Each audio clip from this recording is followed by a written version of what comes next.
welcome to part 2 of Smashing Sundays. This is on, I guess more coping with recurring negative thoughts without, particularly in times when you can't challenge them. And like I said, the happiness trap recommends diffusion. So it's important to recognise that thoughts are merely sounds, words, stories, or bits of language. Thoughts may or may not be true. We don't automatically believe them. Thoughts may or may not be important. We pay attention only if they're helpful. Thoughts are definitely not orders. We certainly don't have to obey them. Thoughts may or may not be wise. We do not automatically follow their advice. And thoughts are never threats. Even the most negative of thoughts is not deeply disturbing or frightening. And that's kind of the beliefs around the diffusion technique. And it's important to not think that this process is going to, eliminate negative thoughts or any thoughts, and we live, thought-free, because that's an unrealistic goal.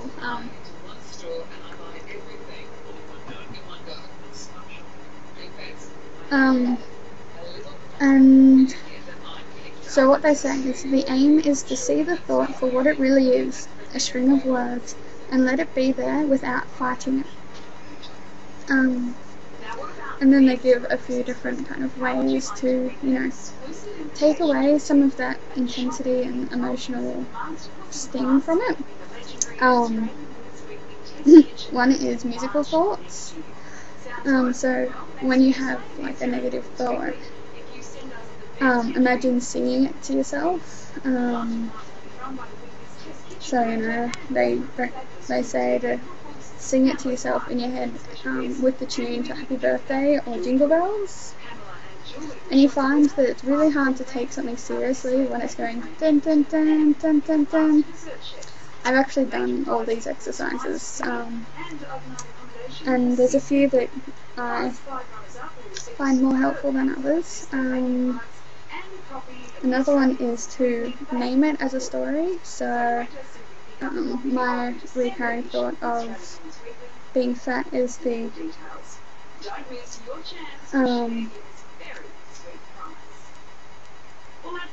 this is the I'm fat story, and it takes it one step away, so it's not I'm fat, it's the thought that I'm fat. So you're naming the thought. Was the night before Christmas, when all through the house, not a creature was stirring. The stocking I'm trying to find other ones. in hopes that And now dash up, now dance up. yes. So what's my thing here? Another one is to thank your mind.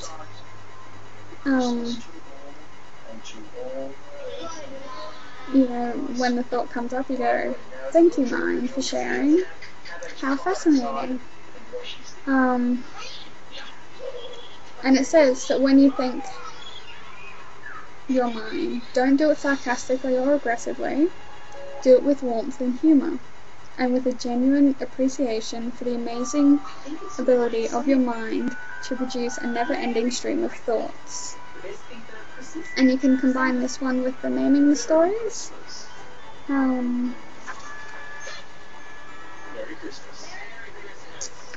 What else is there? There's the silly voices one.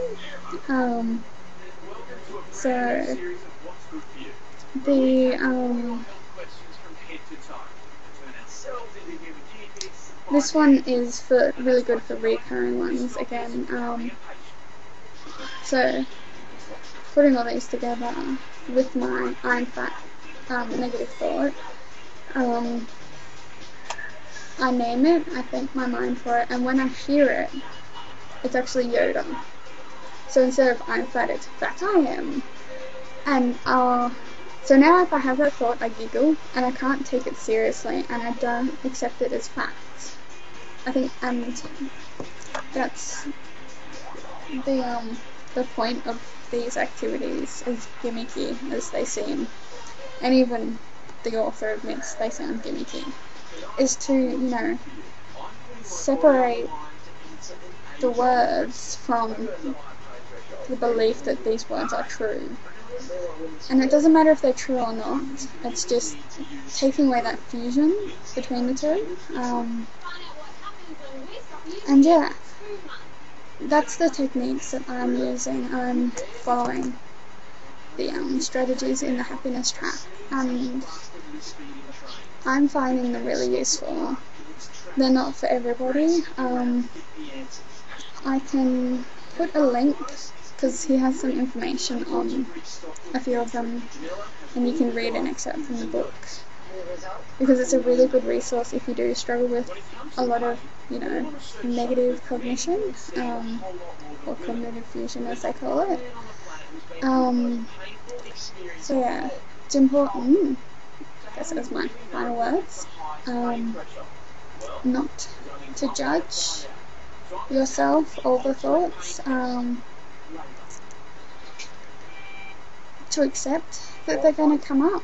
Even people in recovery will have those thoughts. I have those thoughts. It doesn't make you a bad person. That's another thing that can come from negative thoughts, is, you know, the spiral. And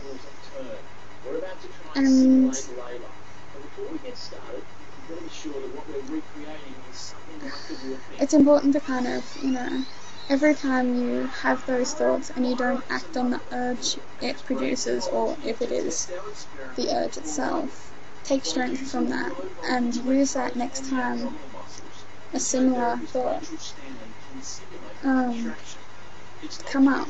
So, you know, every time I don't react to my I am in the Yoda voice in my head, it reduces its intensity and my likelihood to follow through. And I hope that's been informative. I'm